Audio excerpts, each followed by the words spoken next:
एकंबी ते उजनी रस्त्याची दुरावस्था, नागरिकांचे प्रचंड हाल. नमस्कार, मी रिया पवार, रिपब्लिक महाराष्ट्र न्यूजमध्ये आपलं सगळ्यांचं सहर्ष स्वागत करते. आणि ही बातमी आहे मेंढ्या येथून आमचे प्रतिनिधी गणेश माळी यांच्याकडून. पाहूया सविस्तरपणे.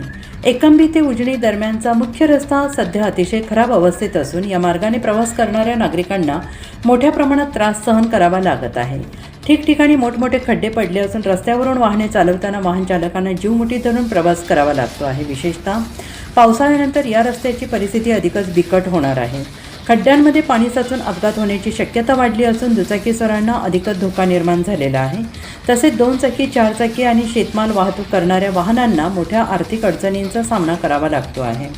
स्थानिक ग्रामस्थांनी अनेक वेळा संबंधित प्रशासनाकडे रस्त्याच्या दुरुस्तीबाबत मागणी केली असली तरी अद्याप कोणतीही ठोस कार्यवाही करण्यात आलेली नाही, अशी नाराजी नागरिकांमध्ये व्यक्त होते आहे. दरम्यान नागरिकांनी तात्काळ रस्त्याची दुरुस्ती करून वाहतुकीला सुरक्षित बनवावे अशी मागणी प्रशासनाकडे केली आहे. अशाच बातम्यांचे नवनवीन अपडेट्स पाहण्यासाठी पाहत रहा रिपब्लिक महाराष्ट्र न्यूज लाईव्ह. आमच्या चॅनेलला लाईक करा, शेअर करा आणि सबस्क्राईब करून बेल आयकॉन दाबायला विसरू नका. धन्यवाद.